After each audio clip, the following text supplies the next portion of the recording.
I know.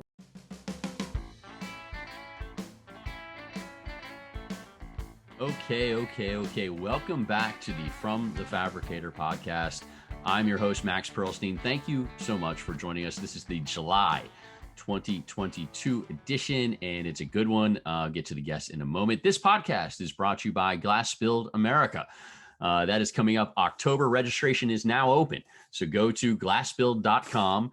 You can use the code MAXPOD, MAXPOD, to sign up and get free floor entry at glassbuild.com. It is October 18th to the 20th, and more than ever, a show like this is something you need to attend. We know that supply chains are a challenge. We know pricing is a challenge. We know everything is a challenge. How do you overcome those challenges? You visit up to 400 plus of the best exhibitors from all over the world on the floor in Las Vegas at Glass Build America. That's again, glassbuild.com. Use MAXPOD, MAXPOD as your code to get free entry to the show October 18th to the 20th, Las Vegas, Nevada. Be there. Okay, today, this week, this month on the podcast, two young guns, younger guys, smart as a whip, both guys from companies that are absolute, horses, wagons. They're amazing. I've got Jayson from Bentheim, and I've got Will Pounds from TSI Corporations. Both guys, blew me away. Really fun interviews, good interviews, insights. I'm feeling good about the future of our industry after talking to these two guys. I worry about the future of our world. The economy is a nightmare for me. But when I look at our industry, I feel better after talking to these two really fabulous and talented guys. So let's get it going. Jayson to kick it off. Here you go. Okay. It is time to get things going this month, and I'm beyond ecstatic that I've got Jayson from Bentheim Glass with me. He is the president of Bentheim Glass. You can find them online at www.bentheim.com. Incredible website, great company, and I'm thrilled. Ben, thank you so much for taking the time to talk with me. Thank you, Max. It's a pleasure. I've been listening to your podcast for a long time, and you've had some great guests on here, and so I'm happy to be one of them. Well, I appreciate it, and I feel like it's a great get for me. I'm a fan of Bentheim, fan of your family, and Bentheim is a family business, and really, let's just talk about you to kick things off. Your past, how you grew up, where you grew up, and then made your way into the Bentheim world, and now have climbed to the top of the company. Absolutely. So, I grew up in the business, and when I was 4 or 5 years old, I would just run mail back and forth between offices and get $20 a day. And then as I got a little bit bigger, I would work in samples, sanding samples, because it was before the days that anybody polished them, right? And labeling them. And then as I got a little bit bigger, I would be pulling glass and packing stained glass orders to ship to the customer. And then when I was in high school, I was working in the architectural plant. And so kind of grew up in the business, always. Yeah. I was actually named after the company. So I kind of always knew that this is where I wanted to end up being. And I wanted to make sure that when I got here, I felt like I belonged to be in this position. And so I was always looking to learn and grow. And I went and studied at Northeastern and got concentrations in finance, marketing, and accounting. Right. Did a couple internships, one for Schuko, and over in Germany, lived in Germany for a year. And then another one for GE. And then after graduation, I joined GE's financial management program, which is their leadership development program. And then after completing that, so every 6 months, my job would change. I would have a new boss and I would take classes on the side. So to GE people, it's almost kind of like an internal MBA program.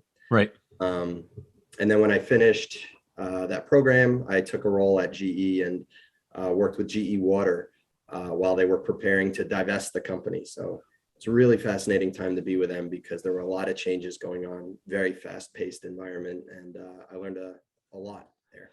A great experience level for you. And I mean, for me being an industry guy too, I love the fact that, you did not end up becoming Jack Welch's protege. I mean, you probably would enjoy the private jet life of GE, but talent like you sometimes slips away when you get into a big organization like that.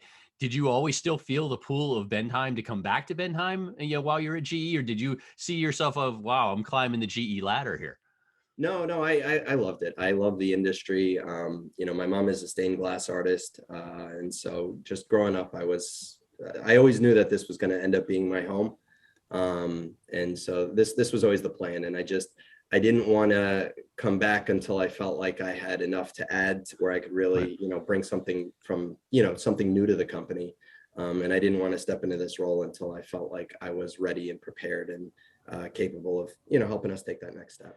No doubt. And we're going to talk a little bit about that. And, again, I think the outside experience does make a heck of a difference. I think everybody needs that. Some of us take different paths where we, start off outside and end up inside. Some, start and then, I've had people on where they started in the company and then they left and it started in the industry, left and went somewhere else in different industry or different companies to get that other experience. So I think that's important. Now, you've been in the role of president for a little bit. How's it going? Anything surprise you? Anything like, you had been, obviously we all have ambition and you probably had this ambition. Okay, I'm going to climb the ladder. When you got there, did anything shock you? Like, oh, I did not expect this, or, how's it all gone? I was with Bentheim for about 5 years. Well, actually close to 6 years before I stepped into this role. And so I kind of had a pretty good understanding of, who we were. And, I kind of had a good idea of what came next. But since I've been here, there's been a lot of new people have joined the team. And I'm really excited with how our existing workforce has kind of adapted and bought in because, when you do have new, a new direction a little bit, there is sometimes that hesitancy Right. with people that have been doing it one way for a while. And so, I was really pleasantly surprised with the engagement from the team. Nice. And Bentheim is a legendary company, legendary name. Everybody knows it. It has this cachet. It has this great reputation. How as you're stepping in, you just noted that there's new people there, some new blood. How do you take a look at it of, okay, I'm now on top of this legendary company. How do I keep this going and prepare for the way the future is, the very volatile future? What's your thought process there? So I'll give you a quick walkthrough of kind of how Yeah. I think we got here, Yeah. and kind of our little history. And so my great grandfather and grandmother started the business in the 1920s. And, I think they've got a fascinating story. Unfortunately, I wasn't able to meet my great grandfather. But when you consider the fact that he started a business selling decorative stained glass windows, and startups by themselves have a 90% failure rate. Mm-hmm. So the odds are stacked against them. And then when you consider he's selling a decorative product right before the Great Depression, in between World Wars I and II, and he was both a German and a Jewish immigrant. It just really shows how incredible of a human being he must have been to overcome those odds and create a company that's lasted for so long and been so successful. It's truly a testament to him and to my great grandmother too, Margaret Bentheim. She was actually the brains behind the organization. She ran all the numbers and made sure everything was running smoothly, whereas my great grandfather was the people person.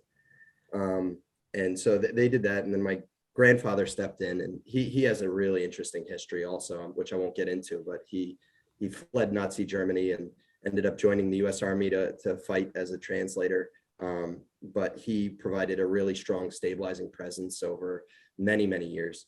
And he actually was cutting glass up until his late 90s and driving himself into work every day until shortly before he died in December at 100. Right. And then my dad and uncles came in, and my dad and uncles, they're tremendous people. They're so caring and warm, and everybody loves them. And what they realized was that one of our products looked like an old window. Mm-hmm. And they realized that if you had an old house and you broke a window, the only place you could get it was from a salvage yard. Or you could put in float glass, which would stick out like a sore thumb. So They knew there was this market for this type of glass that's made the way it's been made for hundreds of years. And they tried to reach out to window companies who were not interested because it was more expensive. Right. But they realized that the demand was there. And so they started approaching architects and getting glass written into the specification. And they essentially created the industry that we're in, the specialty glass industry, by working with them. And then as we grew, we vertically integrated, brought these processes in-house. And they launched things like the first collection of textured glass, extensive collection of that. And we always set a very high standard for what we'll put our name behind. So when we found out that the acid etched glass we were bringing in was using hydrofluoric acid, and they were just dumping it into a stream, we decided that we didn't want to work with them anymore. So we discontinued that product line until we found a new one where they were capturing that hydrofluoric acid and recycling it into fertilizer. Right. So, we like doing that. My dad's the one that knows every employee, knows the name of everybody in our business. My uncle's the one that builds and maintains friendships for many, many years and always stays in touch. And Stephen was the creative mind that is always pushing the boundaries of what's possible to do with glass. And he's always, asking us to look at where the industry is headed and not where we are. And so now the challenge is to just really keep that momentum going and to constantly be out there scouring for, what's coming next. And don't look at the industry today, look at, where you think it's going tomorrow and make sure that, you're on the cutting edge. So that's what we're working on. Fantastic. And speaking of the cutting edge, I've talked to you, previously about, I'm going to bring you back on later this year in kind of a new product segment that I'm going to do, so you can launch or announce some of your new launches. I'm excited to talk to you about that. And then I loved hearing this story. Did not know about your great grandfather. Those aren't headwinds he ran into. Those are like tornado level winds. I mean, you're talking about everything working against him and your great grandmother. Obviously your grandfather, still taking calls at 100 years old. That post that had, I think, 10 million views on LinkedIn. That him still working and obviously doing it all the way to the end. And I met your dad and your uncle for the first time at a BEC conference. I think it was either 2019 or 2020. And for me, it was like, I'd always heard of the aura of Bendheim. I knew Bendheim. I never got to meet, them until then. And it was like, it was wild. I actually was speechless. And those who know me know I don't get speechless very often, but they had me speechless. And now getting to know you is awesome.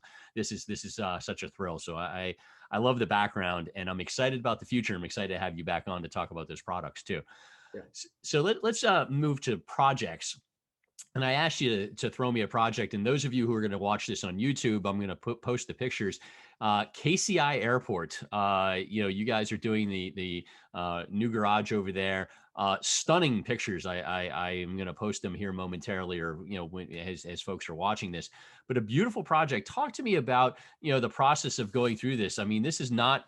There's a lot going on. You have the etch, and you have tons of panels. You have, a whole system.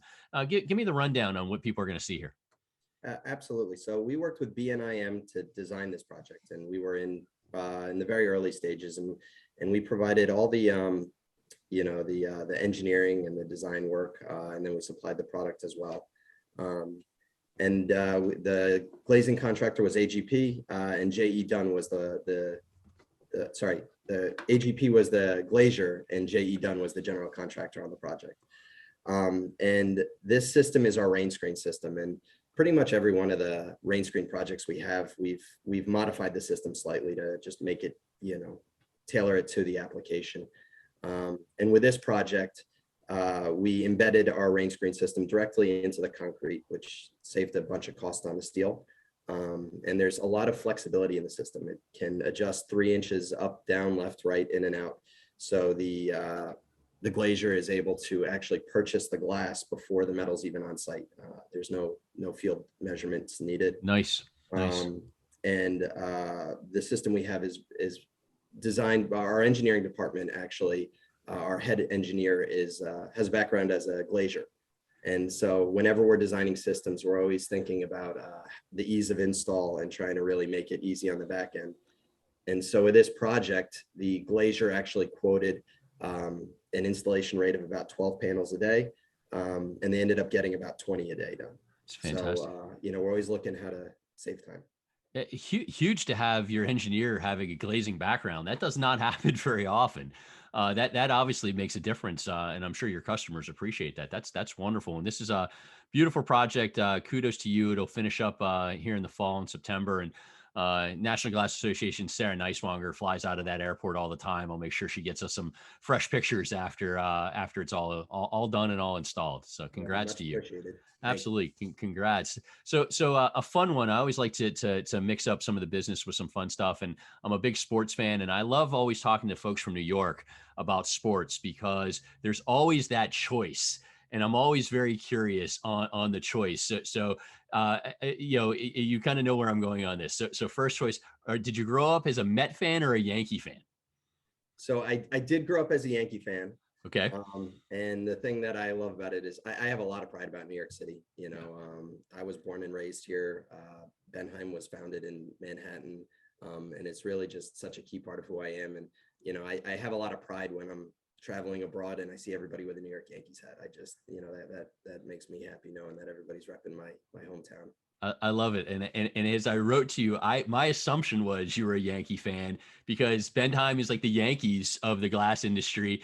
And the Jaysons are somewhat like the Steinbrenners, but so much nicer, so much nicer. I appreciate that. Absolutely. All right. So hockey wise, Rangers, Islanders, or a wild card of the Devils on the other side in Jersey. Yeah, I'm a Jersey boy, so I'm going Devils. I like watching hockey in person. I haven't really been following too much, but if I were to pick a team, it would be Devils. And kind of along the similar lines, it's the Brooklyn Nets. They used to be the New Jersey Nets. So I still call them the New Jersey Nets, and yes. I can't get into calling them Brooklyn. And then last, Jets or Giants? I love the Jets. Big Jets fan. Wow. Yeah.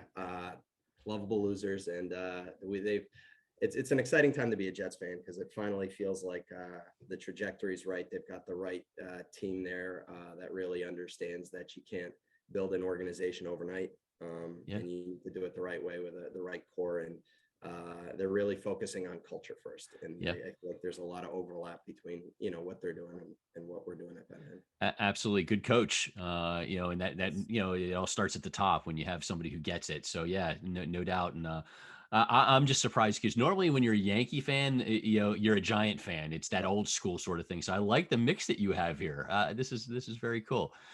Any favorite athletes growing up? Anybody that pictures on the wall? Reggie Jackson, sort of thing. No, I really wasn't big into sports Okay. until I graduated college. Actually, Gotcha. when I was in high school, I played almost every sport, from soccer to football, baseball. I was a pole vaulter for a little bit. I mean, Nice. I was really trying to do a little bit of everything, but never really followed it until I got older. Got it. Very cool. Well, I appreciate it. I love the insight, and definitely I like that you do also follow the culture and how important it is, because we do talk about it more than ever now. Culture is gigantic, building that culture in your system. And it's funny, before we started this, so you and I talked about, you guys passed a milestone on TikTok that was mind blowing. And for guys like me and you, it doesn't faze us, but the people we want to affect, they look and they see, wow, this Benheim glass has millions of views, millions. They must be doing something right. That's a big, cool culture thing. And kudos to you and your staff. No, I appreciate it. And my team might get sick of me using the word culture because I do discuss it a lot and kind of how we need to do it. And as I mentioned to you before we got on here, I don't really understand the TikTok world, so to say. And that I feel like it's the first time I'm really showing my age, but I do realize that so many people out there love that platform and they enjoy that. And so we just need to realize what the customer wants, and it might not be what we want, but as long as we're giving content for them and keeping them interested and keeping them plugged in, that's what's important. Yeah, and I could see how people get tired of us harping on culture, but it's the big key. It is the big key, and it's very, very important. And it's going to continue to be something that you're going to see in more more seminars, more shows, sort of thing, because it is so important. You are on the younger side of our industry, and you're fresh blood. Now you've been in it 6+ years, but I know you've been in it your entire life. You've been around your entire life. What do you think we need to do to get better as an industry? What are some of the things that are on your mind that we as an industry as a whole have to improve? Um, my view of the industry is a little bit different than I think most of the listeners, because we're really specialty glass. Yeah. And what our product is very different from regular glass products out there, because there's just a lot more complexity. We have a lot more partners in the supply chain. Um, we have literally hundreds of different paths that a piece of glass could take through our facility. And there's just a lot of complexities there. And so for us, the big challenge is really not focusing on what there is today, but just kind of where we need to be. And so, we're always challenging the status quo. So this year, I'm calling it the year of operational excellence. And so what we've been doing is we're finalizing plans to add another shift, which in this current labor market is not an easy task to do, but we're getting close. We've been bringing in several processes that we used to outsource, bringing them in-house outside of New York in our main facility, because we just don't like being at the mercy of our vendors. We've been we're taking our entire team through lean training to try to look at how we can just be more responsive and a better supplier. And we realize that, the specialty glass market might not ever have a turnaround as quickly as someone that's just processing float. But that doesn't mean that, we're happy with where we are today. We're always looking to improve.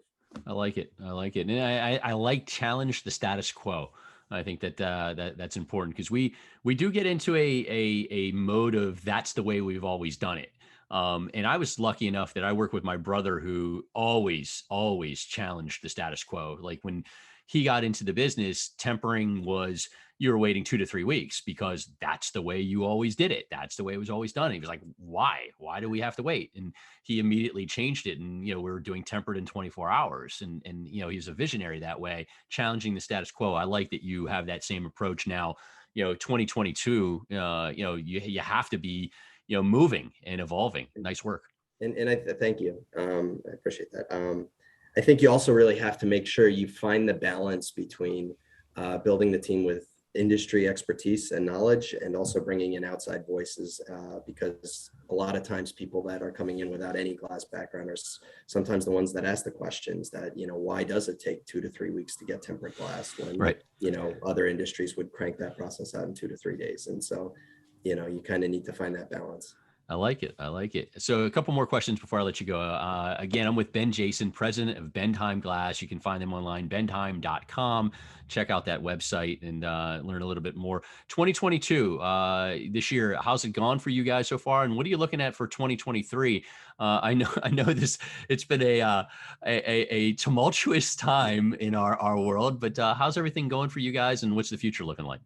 It's going well. I think, we've got our core team in place now.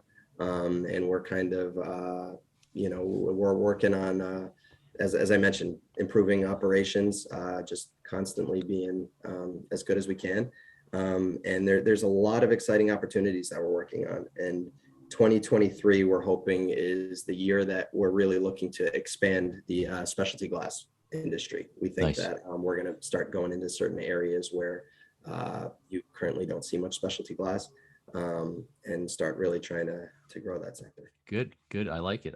All right. So last question. I loved getting to meet you at BEC and GPAD this year. It was great to have you there. Will I see you at Glass Build? And are you going to keep pushing Bendheim to be more involved in the industry and getting out to the events? Absolutely. I think, this year we're really, we aren't quite ready to show at these events. Right. We will be walking, but in the future, I definitely think that you'll be seeing a lot more of Bendheim at these events, participating and being a little bit more engaged as we go forward. Yeah, walking is a great start. I mean, just having you, being able to spend 5 minutes with you at BEC, was fantastic, because it was something that, aside from that one time that I met your dad and uncle, I don't think Bendheim ever attended BEC. Sometimes I would see them, names on the list at Glassville, but not often. And so now it's good that you're getting, because me, where I'm going with this. I'm an industry guy, and you want everybody inside the tent when you can. So I'm thrilled that you're doing it. Thrilled.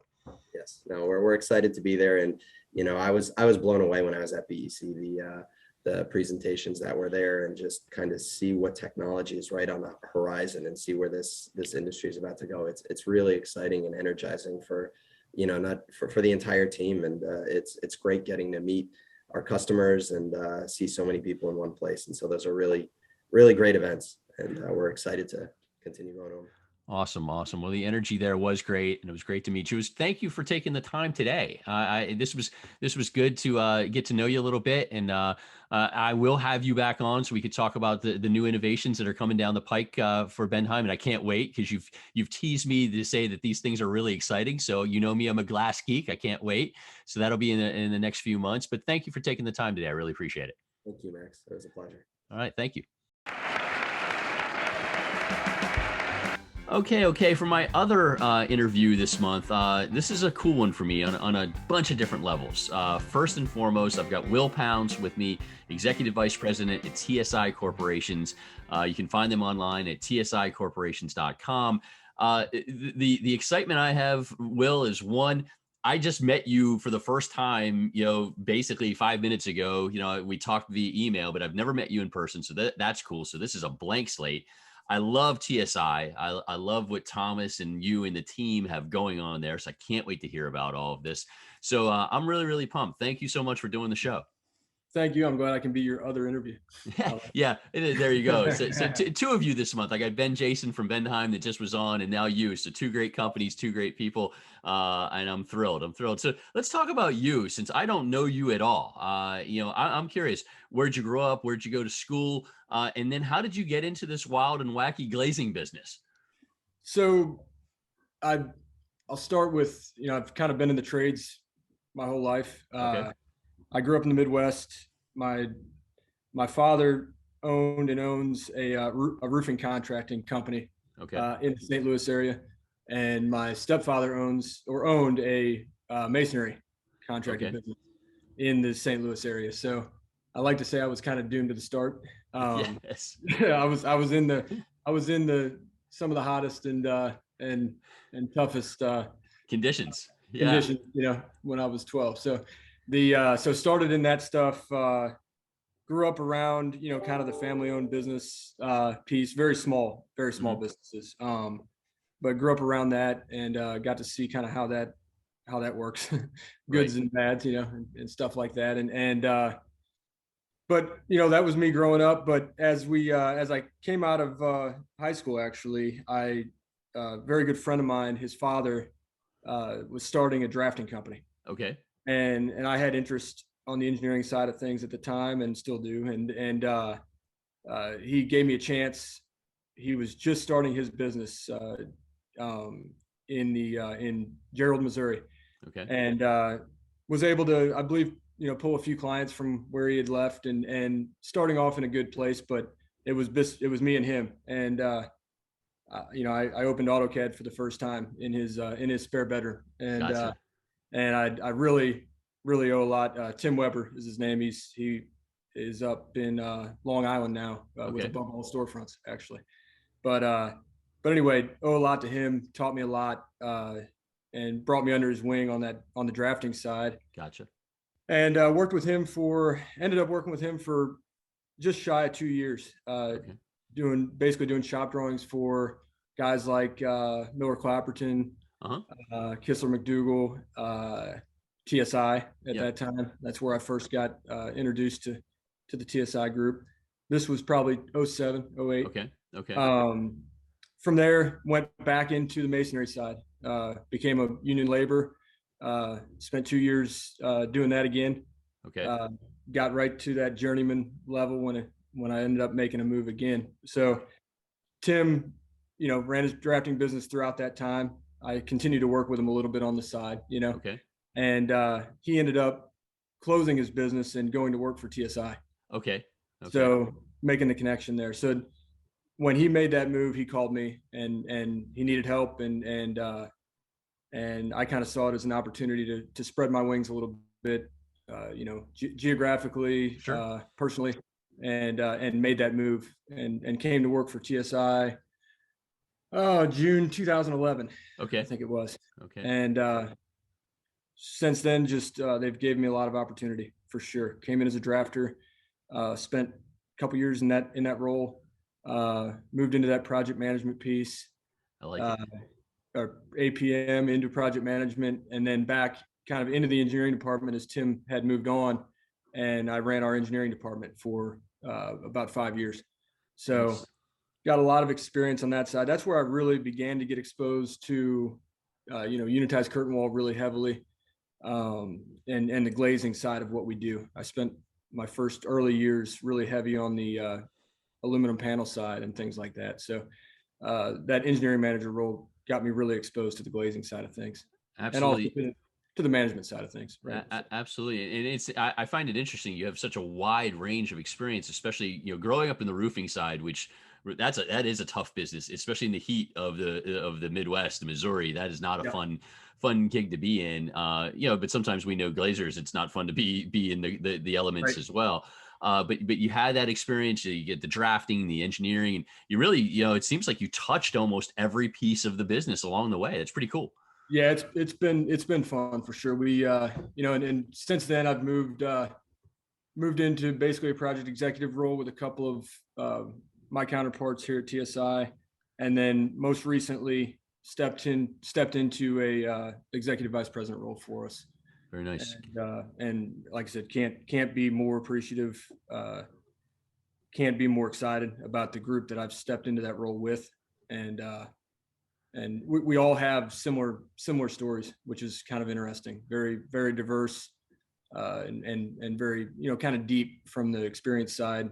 Although we may have young faces. So In the youth is what we need. I mean, that's the thing. I mean, I'm impressed, by Thomas Cornelia.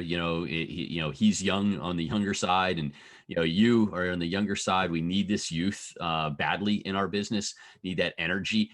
So you've been at TSI since 2011. As I noted at the top, huge fan of your organization. Huge fan. I mean, follow you guys on LinkedIn. Some of the stuff you put up is amazing. We're going to talk about that in a second. But let's talk about, you got into this company, you've been there since 2011. What, to you inside, you mentioned diversity and the youth and the kind of the hunger, but what else sets you guys apart? Because I look at you as almost a unicorn in this industry. There's not many players like TSI corporations in our world. What do you think sets you guys apart? I think it really does go to that diverse background across the group. So that whole story I just laid out. I laid it out because I'm the one talking, right? So Right. it's from my perspective. But at the same time, we have Russell Frazier who lived a very similar life and came up through TSI at there was some tough years. We came in. I came in. Russ came in. James Lucas, Matt Warren, these guys. A lot of us came in and got hit in the face with a recession. Right. I was coming in kind of on the bottom of it. Right. 2011. It's still there. Yeah. It still was raging in 2011. It's when it really hit the bottom for us, as a company. Everybody was on a different pendulum, but 11, 12 into 13, we came into a place that was just, you had to be a scrapper. And so I think when you ask what sets us apart, we've been able to retain like all of those guys, and we've been able to, we all scrapped for years, and we've been able to come out of that and now try to continue to grow beyond that, right? Grow with the market, grow with the company, grow with Thomas, and use that experience, but also don't sit back on it either, right? Sure. Learn how to, you can't sit back. And I like the word scrappy. I do. I think that's a great description. I use the word resilient a lot for our industry, but you guys definitely are scrappy. And I remember those 2011 days very, very well. That's when I started my business, so I know what the headwinds were like for sure. So very, very cool. You mentioned Thomas too, and talk about scrappy. He had to learn that scrappiness on the financial side, at that time. So not just on the operational side, but we kind of have it across the board. So no doubt. I mean, other contract lasers that watch this all can shake their heads and go, yeah, we know how tough the financial side was. But folks who aren't on the contract lasing side don't sometimes realize the volatility that you guys run into. And then you take that volatility and you times it by 1,000 in 2011, 2012, 2013, because it was, you couldn't find a level base. It was so crazy. So congrats to you guys. And I love your story. I'm with Will Pounds, Executive Vice President at TSI Corporations.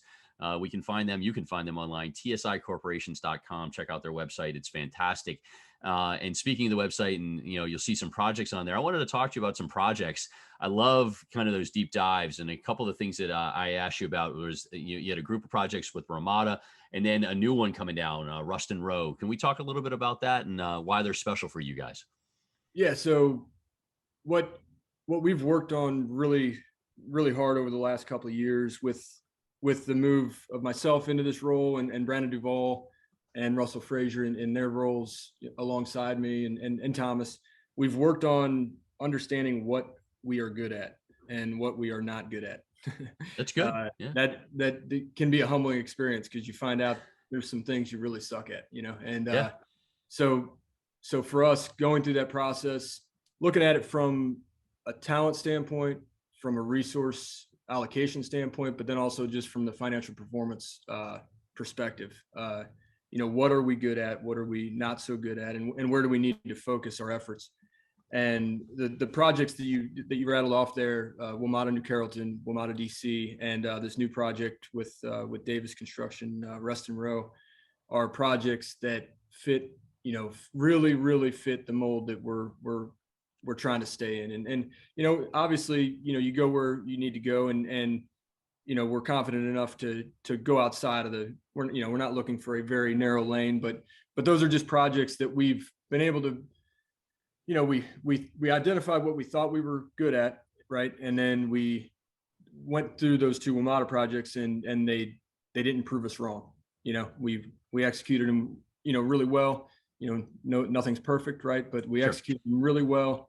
We were able to execute them with, by keeping resources down, and running lean, and it was just a little bit of validation. And then also with my new role on the business development side, I'm proud of Ruston Row because I was able to be a part of that and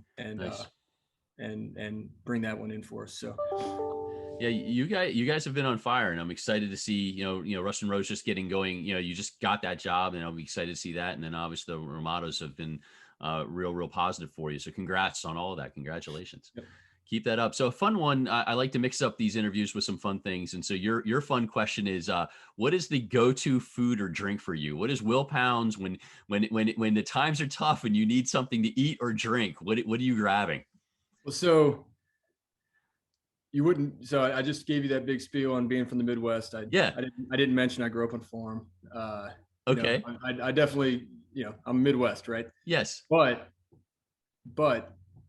the only thing I really crave is sushi. Really? Yeah. Really? I wouldn't come off that way. But my wife and I, we don't eat out a whole lot. We're homebodies from that standpoint. Okay. And, but when we do, it's we got to go get some sushi. So and so I have to ask you, in that Mid-Atlantic area, there's got to be tons of great sushi places. What's the must go to? Like if I come to visit you guys, where are you taking me for sushi? It's not flashy.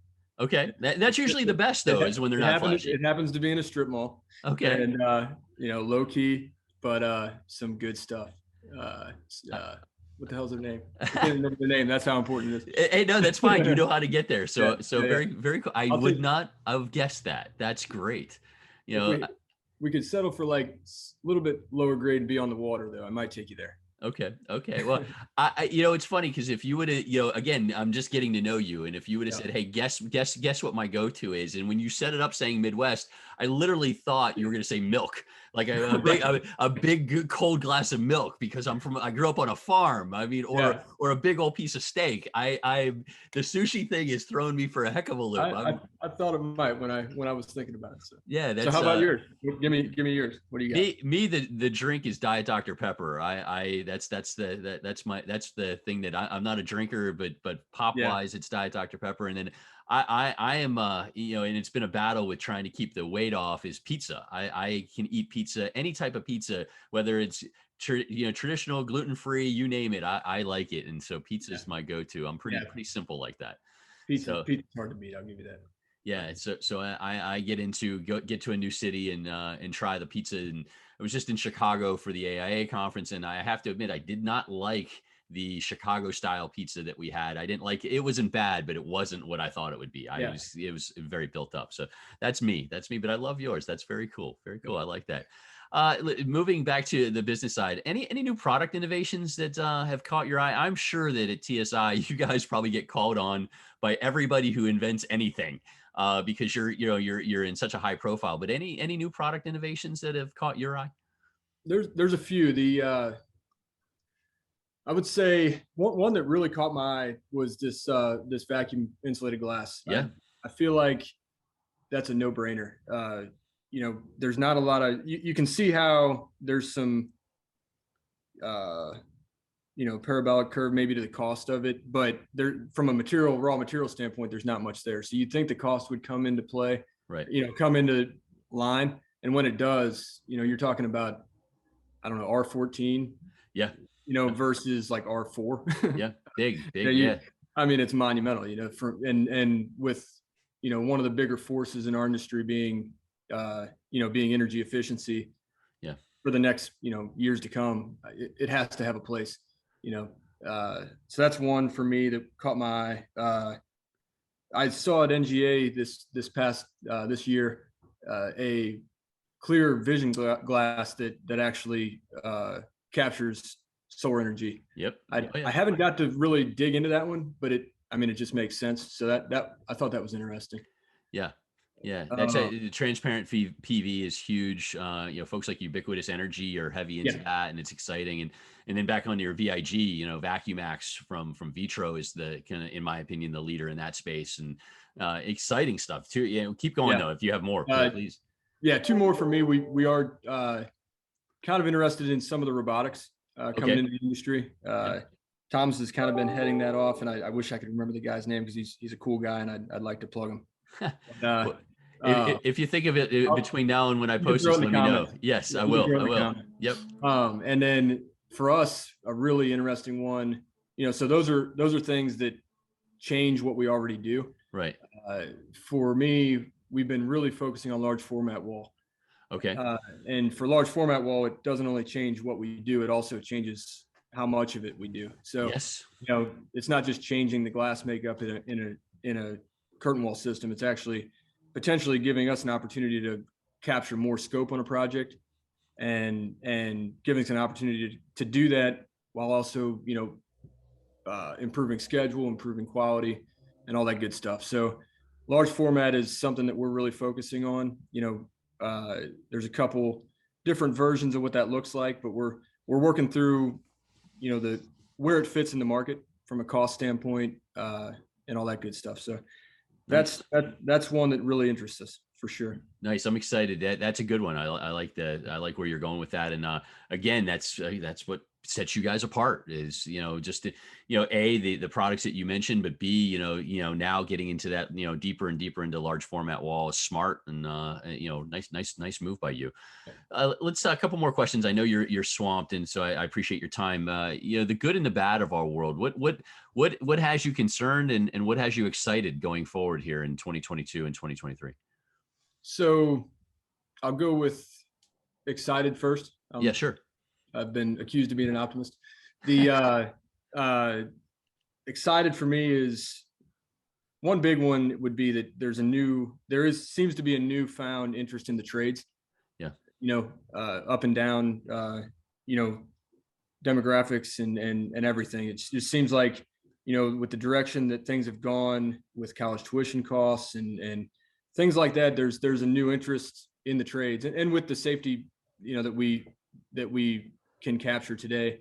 It's not the decision it used to be. It's not life and death, hopefully, anymore. It's just a different world there. So that newfound interest in the trades, hopefully, continues to bring, talented people into this industry, and that kind of has me excited. The other one really is, where the industry's pushing with energy efficiency, and the fact that there's so much money behind some of these efforts from governments, corporations, across the world.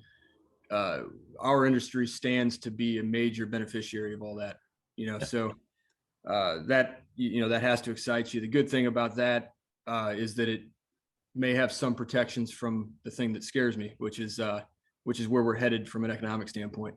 Right. I mean, you can't deny it. I mean, you can't hide from it.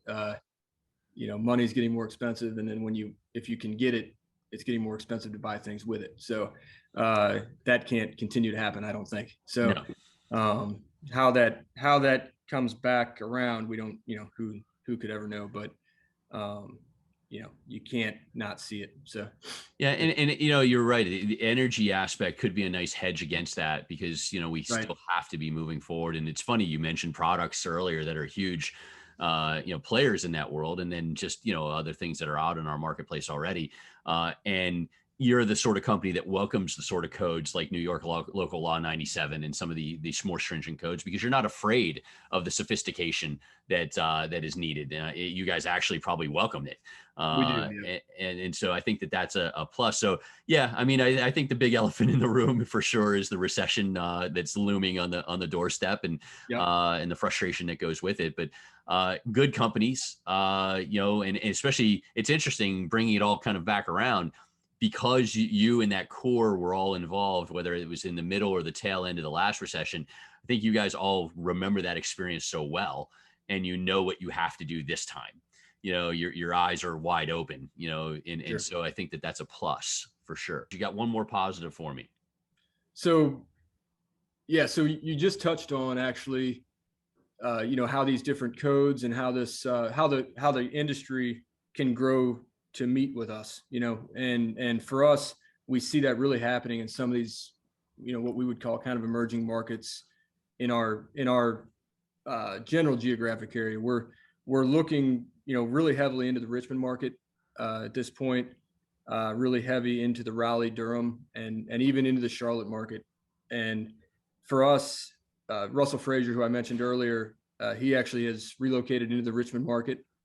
Still, making the commute quite a bit, but we're really trying to build a presence, a solid presence down there, and he's really heading that up. So excited about that, and it ties into that comment about codes and standards moving up, but also looking at those geographic locations and looking at where labor rates are going, right? And we feel like we definitely specialize in unitization. That's what we focus on as a glazing contractor, and unitization inherently limits your field labor. It brings that field labor piece down, and in markets where that field labor cost is rising, we feel like we can kind of catch that moment on the graph where we fit. So I think we're there, really, especially the Raleigh market's blowing up. So sure, there's towers upon towers in permanent, so it's, I love the Carolinas. I think they're north and south, great markets, and obviously Richmond's a hidden gem too, so that's a good call, and Russell will do quite well there. So for sure. Very nice, very nice. I like it. Thank you. I mean, setting the potential recession aside, I mean, 2023 looking okay for you guys. I mean, it's funny, the metrics out there are fantastic. The ABI is looking great. The DMI is looking great. Some of the other forecasts that I follow are all very positive. How is TSI looking at 2023? So 2023 looks pretty good for us. It has all the ingredients to be a good year for us. Good. And we as a group, I think our PMs, even up and down our organization, we feel like 2023, 2024 is our opportunity to really prove ourselves with all the realignments we've made.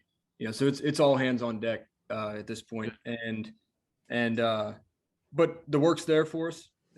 There's good opportunity coming in the fall. A lot of really, really nice projects kind of getting bought out here in the next, before the end of the year. So a lot of opportunity and already a decent backlog. So we're in a good spot. So. I like it. Well, obviously stay scrappy. I've enjoyed getting to meet you, and I look forward to meeting you in person. I mean, I hope I'll see you at Glass Build, this fall, and if not, at BEC, in the spring. But really, really appreciate your time, Will, and getting to know you, and congrats to you on the new position, Executive Vice President at TSI. Again, I was with Will Pounds, TSIcorporations.com. Thank you so much for taking the time today. I really appreciate it. Thank you. I appreciate it. All right. Thank you very much, Will Pounds. That was a fun interview. I'm glad to get that one in there. TSI Corporations. This wraps up the July edition. Once again, we were brought to you by Glass Build America. The show coming up October 18th to the 20th, Las Vegas, Nevada. Be there. Register now at glassbuild.com. Learn more at glassbuild.com, and you can use the code MAXPOD, MAXPOD, to get free entry into the show, and a very, very important show this year coming up in October. Check it out, glassbuild.com. Before I let you go, I don't have any great TV or movie recommendations. Just a note that the final episodes, I think 6 episodes of Better Call Saul, one of the best shows of all time, not the best, their sequel or prequel, whatever you want to call back and forth. Breaking Bad is the best show of all time. This comes from that family, and it is definitely a top 10 best show of all time. In its final, I believe, 6 episodes, kicks off July 11th. So excited about that. So if you're following that, check that out. Otherwise, that's it for me. New podcast coming in August, which will be really something a little different. Hopefully it all comes together like I hope. I've got a couple good guests lined up. I've got a pretty cool setup also lined up. Really, really pumped for that. Thank you for supporting. Thank you for listening. Thank you for reading. It's been a heck of a run, and I really appreciate it. I want to keep it going. Everyone, have a great month of July, and we'll see you again soon. Oh, the music is stopped.